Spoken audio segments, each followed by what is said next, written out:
Hello there. Today I'm taking a look at a wine from one of Germany's oldest wine estates. So this is a Riesling Qualitatswein Trocken from Schloss Vollrads.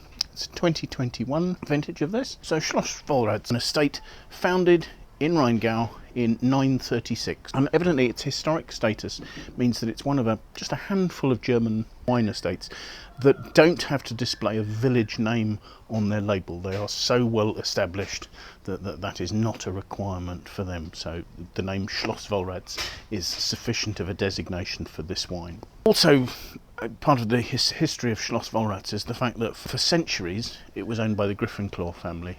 They acquired the estate in the 1200s, and it wasn't until 1997 when the bank called in a loan that the estate came into the hands of its current owners, the Nassauische Sparkasse. Tragically, part of this was that the estate's owner and manager, Erwin Graf Matuschka Greiffenclau, felt the weight of the 28 generations of his family looking back at him, and unfortunately took his own life at that stage. So a very tragic end there. The estate has 81 hectares of vines. Predominantly these are Riesling, and this quality designation, Simple Qualitatswein, back in 2012 replaced the designation QBA, or Qualitatswein Beschmitter Anbaugebiete. So these Qualitatswein have to be from a designated region.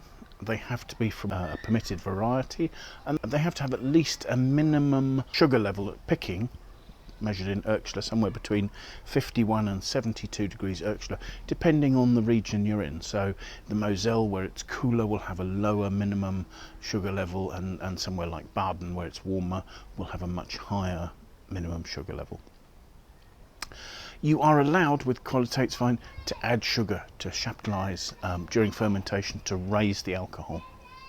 Now, QBA got a really bad name for itself, largely as a result of large volumes of wine such as Liebfraumilch, Pease Porter, Bereich, Bernkastel being produced at low price back in the, I suppose, 1980s through to the early 1990s. That criticism is perhaps quite well deserved, but actually you have to see it in the context of the wine when the wines were being made. That actually at that stage these were some of the first mass-produced, cleanly made, high-volume wines made in an aromatic style, and they were decidedly very popular. Things to note about this wine, as opposed to a Liebfraumilch, is the fact that this is, for instance, designated as Riesling. We also know this wine is a Trocken, so it will not have been sweetened by back blending rectified concentrated grape must to produce a consistent sweetness and a consistent style across a batch. So here there's really quite a move up in terms of quality potentially as a result of that. I'm still expecting this as a Trocken Riesling to be searingly acidic, to be quite lightweight, but the fact that it's a Trocken is shown in the fact that this has 11.5% alcohol, which will add a little bit of weight and richness to the wine to balance some of that, I'm expecting, quite searing acidity. So let's see what we make of the wine, shall we? First thing to say, almost sort of greenish pale yellow colour with, as I say, with green tints there. Swirling it, it's not really clinging to the glass. It's going to be a light-bodied dry white wine, so we're not expecting it to be particularly viscous.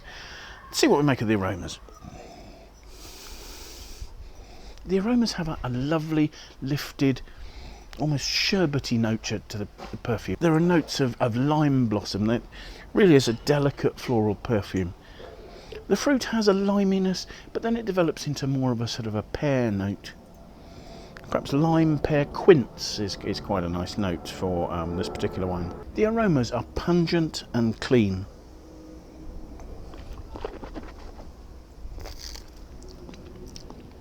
Tasting the wine as expected. Gosh, there's a really crisp, I was going to say tart acidity, but actually there's a slight roundness behind it that's stopping it from being truly tart. There's almost a slight honey touch to the fruit, very slight. I mean, in general, the fruit is that lovely sort of crisp, limey, quincy, heading on more to a sort of a pear note towards the finish. There's good acidity. I'm salivating. It's quite a simple wine. There's no enormous weight or richness, but there's a lovely freshness, and that acidity is really lifting it. I mean, it is completely dry. I'm talking about a honeyed flavour, but it's flavour and a texture rather than necessarily any sweetness. In fact, a little sweetness might actually help to balance the sharpness of the acidity in this. But the flavours are long. There's a clean, limey finish.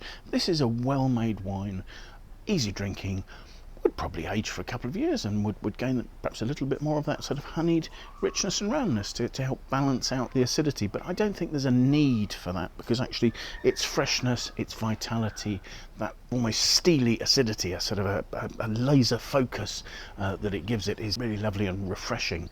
So thank you very much for watching. I hope you find this interesting. Do please like and share the video if you've liked it. Do sign up and follow us on YouTube. Do please leave your comments below. We'd love to hear what you think about this wine, other wines that you've tried, or our videos. Do also, though, please try and make time to join us for another wine tasting very soon, won't you? Bye now.